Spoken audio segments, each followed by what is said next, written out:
Hello student, today we will discuss about role of pharmacist in public health, है ना। तो public health में pharmacist के role क्या क्या होते हैं वो हम डिस्कस करने वाले हैं। ये सोशल फार्मेसी का एक टॉपिक है। In 1981 the American Public Health Association define the role of pharmacist in public health. सबसे पहले किसने बताया था, किसने डिस्कस किया था, किसने डिफाइन किया था? अमेरिकन पब्लिक हेल्थ एसोसिएशन ने फार्मासिस्ट के रोल बताए थे पब्लिक हेल्थ में, है ना। तो देखिए, this association outline that the role of pharmacist is now escalating beyond the dispensing and distribution of medicine and health supplier. किस तरह से जो फार्मासिस्ट है वो डिस्पेंसिंग और डिस्ट्रीब्यूशन में अपना रोल प्ले करेगा और अदर हेल्थ सप्लायर में, है ना, चाहे ड्रग हो या फिर अदर हेल्थ सप्लायर हो, उसको डिस्ट्रीब्यूट किस तरह से किया जाएगा, किस पेशेंट को किया जाएगा, इसमें इम्पॉर्टेंट रोल प्ले करता है ना। और आजकल जो फार्मासिस्ट है वो क्या होते हैं, पेशेंट ओरिएंटेड होते हैं, मींस पेशेंट की केयर करते हैं, है ना। पेशेंट्स ज़्यादा क्या, पेशेंट मींस की डिस्ट्रीब्यूशन तक ही उनका काम नहीं है, मतलब दवाइयाँ बांट दी और दे दिया, यही उनका काम नहीं है। उसके अलावा क्या होता है, पेशेंट की केयर करना भी उनका एक रोल होता है। A pharmacist can providing many services to public health that may included pharmacotherapy provide care, है ना। वो क्या थ्योरेटिकल इफेक्ट ज़्यादा से ज़्यादा आए पेशेंट का, ये भी उनका इम्पॉर्टेंट रोल होता है ना। और उनको केयर प्रोवाइड करना, ये भी उनका रोल होता है ना। अब देखिए, the public health service that the individual pharmacist perform will depend on the ability, experience, training and work methodology, है ना। तो जो फार्मासिस्ट है वो क्या करेगा, अलग अलग फार्मासिस्ट अपॉइंट होते हैं उनके एबिलिटी के अकॉर्डिंग, एक्सपीरियंस के अकॉर्डिंग, ट्रेनिंग के अकॉर्डिंग, है ना। अलग अलग जो फार्मासिस्ट अपॉइंट होते हैं, चाहे वो हॉस्पिटल फार्मासिस्ट हो, कम्युनिटी फार्मासिस्ट हो, क्लिनिकल फार्मासिस्ट हो, है ना। तो लेकिन उनका इम्पॉर्टेंट रोल, चाहे वो कोई भी फार्मासिस्ट हो, इम्पॉर्टेंट रोल क्या है, पेशेंट केयर और उसके अलावा patient counselling. It is the important role of pharmacist. अब देखिए, बहुत सारे रोल हैं यहाँ पे, मैंने अभी बताती हूँ, एक्सप्लेन करती हूँ। The following are the other activity whole pharmacist can play an important role to the promote public health, है ना। पब्लिक हेल्थ को प्रमोट करने के लिए उसके इम्पॉर्टेंट रोल कौन कौन से हैं, देखिए मैंने अभी बताया। एक तो डिस्ट्रीब्यूशन, तो उसका रोल है ही, उसके अलावा क्या है, पेशेंट काउंसलिंग भी रोल है, ये सारे हम डिस्कस करेंगे अभी ना। उसके अलावा हेल्थ, पब्लिक हेल्थ पॉलिसी है, हेल्थ एजुकेशन है, पॉपुलेशन बेस्ड केयर है, prevention of disease and medication safety है। ये सब हम अभी hospital and community pharmacy management, ये सारे हम डिस्कस करेंगे। तो फर्स्ट क्या है, पॉपुलेशन बेस्ड केयर, मतलब कि पॉपुलेशन के बेस्ड केयर, किस तरह से पॉपुलेशन की केयर करनी है, जितनी भी पॉपुलेशन वहाँ पे है किस तरह से उसकी केयर करनी है, फार्मासिस्ट का रोल है। Pharmacist can support public health efforts using designing and providing disease management program. Pharmacists can contribute to the population health care using tools such as medication use evaluation, evidence-based disease management program. Pharmacists can involve in quality review. अब क्या करेगा pharmacist का, क्या काम है कि एक population में वो देखेगा कि जो वो मेडिसिन ले रहा है पेशेंट, उससे उसको कितना फ़ायदा है, कितना नुकसान है, क्या उसको यूज़ हो रहा है या नहीं हो रहा है, उसके रिव्यू, है ना, इवेल्युएट करेगा और मेडिसिन्स को, है ना। तो ये उसका काम है। उसके अलावा जैसे कि disease management program, evidence based, मतलब कि कितना उस डिजीज़ में उसको फ़ायदा मिल रहा है उन दवाइयों से, ये सब काम किसका है, फार्मासिस्ट का है। उसके अलावा prevention of disease and medication safety.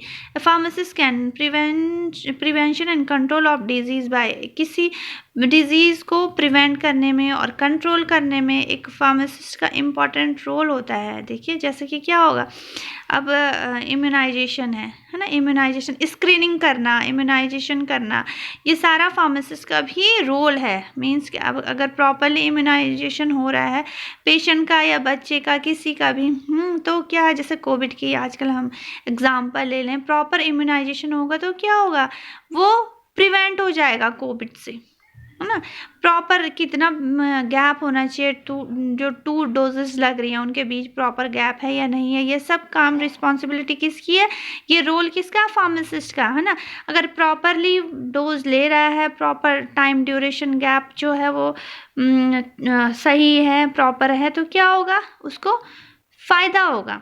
लेकिन अगर क्या है, गैप प्रॉपर नहीं है, प्रॉपर डोज नहीं लग रही है, तो क्या होगा, फ़ायदे की जगह नुकसान हो जाएगा। तो ये देखना किसका काम है, फार्मासिस्ट का ही है, तभी वो प्रिवेंट कर पाएगा डिजीज़ से।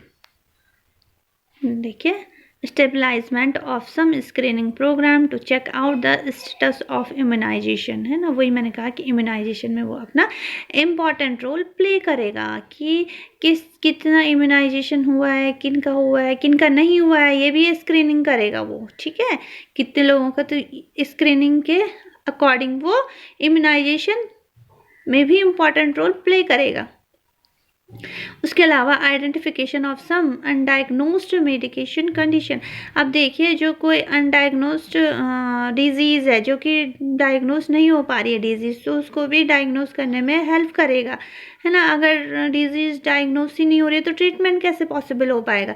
इसलिए पहले जो पेशेंट को डिजीज़ है उसको डायग्नोस करेगा, तभी क्या हो पाएगा, ट्रीटमेंट पॉसिबल हो पाएगा। तो ये काम भी किसका है, जो फार्मासिस्ट का है, पेशेंट की डिजीज़ को डायग्नोस करना। उसके अलावा drug therapy mismanagement control this method so reduce the number of hospital admission. क्या होगा, ड्रग थेरेपी मिसमैनेजमेंट हो रहा है तो उसको भी कंट्रोल करना है।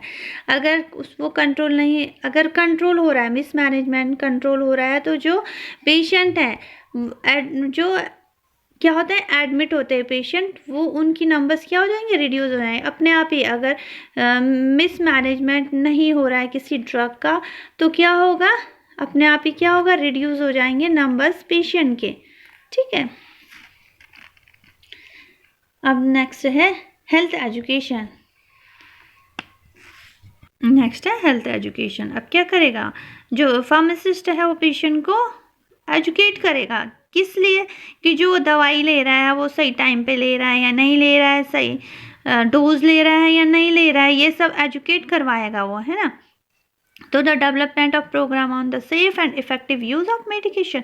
अब देखिए, जब कोई पेशेंट सही टाइम पे सही डोज ले रहा है तो उसको क्या होगा, इफेक्टिव, मतलब कि उसे ज़्यादा इफेक्टिव जो एफिकेसी है ड्रग की, है ना, जो थेरेप्यूटिकल इफेक्ट है वो ज़्यादा होगा, जो राइट टाइम और राइट डोज ले रहा है। अगर वो राइट टाइम पे नहीं ले रहा है, राइट डोज नहीं ले रहा है, तो क्या होगा, उसकी एफिकेसी जो उसको यूज़ होना चाहिए उतना नहीं मिल पाएगा। तो इसलिए उसकी रिस्पॉन्सिबिलिटी क्या है फार्मासिस्ट की, कि उसको एजुकेट कराना है कि किस टाइम पे लेना है, किस चीज़ के साथ लेना है, कितना डोज लेना है, ये सब चीज़ें फार्मासिस्ट की रिस्पॉन्सिबिलिटी है। उसके अलावा other public health related topic such as exercise. अगर उसके अलावा और अगर पेशेंट को एक्सरसाइज के लिए बोला गया है, या उसको एक्सरसाइज बोलेगा कि आपको एक्सरसाइज करनी है इसके साथ, है ना। उसके अलावा हेल्थी न्यूट्रिशन डाइट के बारे में बताएगा कि आपको ये डिजीज़ है, आपको ये दवाई लेनी है, किस टाइम पे कितने डोज में लेनी है, और उसके अलावा आपने इसके साथ क्या खाना है, खाना पीना क्या है, क्या डाइट लेनी है ना, जिससे कि वो जल्दी से क्योर हो जाए, जो पेशेंट है उसकी डिजीज़ क्योर हो जाए, ठीक है। तो ये रोल है, ये रिस्पॉन्सिबिलिटी है फार्मासिस्ट की। उसके अलावा tobacco cessation is also an important area where pharmacist play their role. क्या टैबेको सीजेशन में भी इम्पॉर्टेंट रोल प्ले करता है एक फार्मासिस्ट। उसके बाद है fourth public health policy. Public health policy क्या होता है, चाहे सेंट्रल हो, स्टेट में हो, क्या होता है, पब्लिक हेल्थ पॉलिसीज़ बनती है, अपनी अपनी पॉलिसीज़ बनती है हर हॉस्पिटल की, है ना, चाहे सेंट्रल में हो, स्टेट में हो, अपनी अपनी पॉलिसीज़ होती हैं। तो उसमें क्या होता है, उसमें भी फार्मासिस्ट का इम्पॉर्टेंट रोल होता है ना, क्योंकि उसे दवाइयों के बारे में ज़्यादा पता है, उसे पता है कि हमारे हॉस्पिटल में कौन कौन सी दवाइयाँ ज़्यादा डिमांड होती है, किस चीज़ की डिमांड होती है, क्या प्रिस्क्रिप्शन डॉक्टर लिखते हैं, ये सब चीज़ों का नॉलेज किसको होता है, फार्मासिस्ट को होता है। इसीलिए वो क्या करेगा, वो डिस्ट्रीब्यूट करेगा, उसकी इन्वेंट्री कंट्रोल करेगा, उसको मंगवाएगा, है ना। तो ये सब चीज़ें क्या है, फार्मासिस्ट ही कर सकता है। देखिए, जैसे कि पब्लिक हेल्थ पॉलिसी होगा, इमरजेंसी प्लानिंग हो गया, service delivery of specialized pharmaceutical like antidote, vaccine, antibiotics. It critical pharmacists assist procuring, distribution and dispensing emergency supplier of pharmaceutical medication and immunization product. क्या करेगा? फार्मासिस्ट ही assist करेगा कि हमारे यहाँ कौन कौन सी डिमांड है, जो मेडिसिन हैं कौन सी डिमांड है, कौन सी अवेलेबल है, कौन सी नहीं है, किसकी डिमांड है, ये सब चीज़ें कौन कौन असिस्ट करेगा? फार्मासिस्ट करेगा. तो उसके अकॉर्डिंग वो क्या करेगा? उसको जैसे कि प्रोक्योर करेगा, डिस्ट्रीब्यूट करेगा, डिस्पेंसिंग करेगा, है ना, चाहे वो मेडिकेशन सप्लायर हो या कोई इम्यूनाइजेशन प्रोडक्ट हो, है ना. तो ये पता होता है फार्मासिस्ट को. Pharmacist and medication use experts should also work in the assistance of health system administration to the develop policies for the management practices in the proper handling and disposal of the hazardous drug.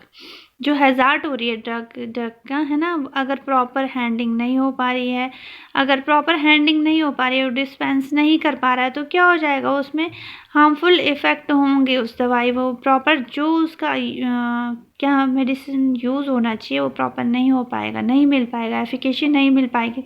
तो इसलिए क्या होता है, pharmacist को इन सब चीज़ों का knowledge भी होना चाहिए कि प्रॉपर वो हैंडलिंग कर पाए, है ना, डिस्पेंस कर पाए उस ड्रग को. अगर प्रॉपर हैंडलिंग नहीं कर पाएगा तो क्या हो जाएगा? हैज़ार्ड होने के चांसेस रहेंगे ड्रग्स में, जो कि साइड इफ़ेक्ट कॉज करेगा. तो इसलिए फार्मासिस्ट को प्रॉपर हैंडलिंग भी आनी चाहिए. उसके अलावा प्रोवाइड पेशेंट काउंसलिंग है और एजुकेशन. अब देखिए, प्रॉपर जो पेशेंट की काउंसलिंग होती है वो भी किसका इम्पॉर्टेंट रोल है? फार्मासिस्ट का. मतलब कि उसे बताना है कि जो दवाइयाँ आप ले रहे हो किस चीज़ के साथ लेना है, कितने डोज में लेना है, और इसके साथ क्या लेना है, क्या नहीं लेना है, किस टाइम पे लेना है. ठीक है, इससे रिलेटेड सारी एजुकेशन, सारी काउंसलिंग पेशेंट को बतानी होगी. फार्मासिस्ट का ये रोल है ना. तो उसको सब कुछ बताना है, उसकी जो पास्ट हिस्ट्री है उसका भी पता लगाना है कि कोई और डिजीज़ तो नहीं है पेशेंट को, है ना. उसके अकॉर्डिंग उसे बताना कि आपको इसको किसके साथ लेना है, किसके साथ नहीं लेना है, कितना टाइम ड्यूरेशन का गैप रखना है दो दवाइयों के बीच में. ये सब चीज़ें कौन बताएगा? फार्मासिस्ट बताएगा. और पेशेंट की कोई भी क्वेरीज हो तो उसका सेटिस्फाइड आंसर देना, जिससे कि पेशेंट सेटिस्फाई हो जाए. ये भी रिस्पॉन्सिबिलिटी किसकी है? फार्मासिस्ट की है. ठीक है, तो उससे कोई भी उसकी क्वेरी है, चाहे पेशेंट की है, पेशेंट की फैमिली मेम्बर्स की है, उसको सेटिस्फाई आंसर देना भी फार्मासिस्ट की रिस्पॉन्सिबिलिटी है. 6 है hospital and community pharmacy management. ठीक है, तो the pharmacist should be able to manage the drug distribution system as per the policies and guideline of the hospital pharmacy. अब क्या होगा? जो फार्मासिस्ट क्या है, वो मैनेज करना है उसे ड्रग डिस्ट्रीब्यूशन सिस्टम का, उसके पॉलिसी के अकॉर्डिंग और गाइडलाइन के अकॉर्डिंग. मतलब कि वही मैंने अभी पहले भी डिस्कस किया था कि क्या है, कौन कौन सी जो मेडिसिन है, डिमांड है कि कौन कौन सी अवेलेबल है उस हॉस्पिटल में. ये सब चीज़ें का नॉलेज किसको ज़्यादा होता है? फार्मासिस्ट को. तो उसके अकॉर्डिंग वो ये सब चीज़ें पॉलिसीज़ और गाइडलाइन के अकॉर्डिंग वो क्या करेगा? मैनेज करेगा ड्रग डिस्ट्रीब्यूशन को. ठीक है. Also be able the manage the procurement, inventory and distribution of medicine in hospital and community pharmacy management. अब उसके अलावा वो क्या करेगा? परचेज करेगा ड्रग्स को, इन्वेंट्री करेगा मीन्स स्टोरेज करेगा ड्रग्स का, है ना. अब जब परचेज करेगा ड्रग्स को तो उनको रखना भी होगा, तो किस तरह की कंडीशन में रखना है ताकि वो ख़राब ना हो, है ना, कंटामिनेटेड ना हो ड्रग्स, इस तरह की कंडीशन में रखना है उसको स्टोर करके. तो इन्वेंट्री कंट्रोल वो ये होता है कि कौन से रूम नंबर में कितनी ड्रग है, क्या है, कहाँ स्टोर करना है, ये सब इन्वेंट्री कंट्रोल में आता है. और डिस्ट्रीब्यूशन करना दवाइयों का, तो ये किसका काम होता है? फार्मासिस्ट का ही रोल होता है. तो इस तरह से वो hospital and community pharmacy management में काम करता है फार्मासिस्ट. आई होप कि आपको ये समझ आ गया होगा. कोई क्वेरी होगी तो आप मुझे मैसेज करके पूछ सकते हैं. और अगर आपको वीडियो पसंद आया होगा तो एक लाइक कर दीजिएगा, सब्सक्राइब कर दीजिएगा मेरे चैनल को. Thank you for watching this video.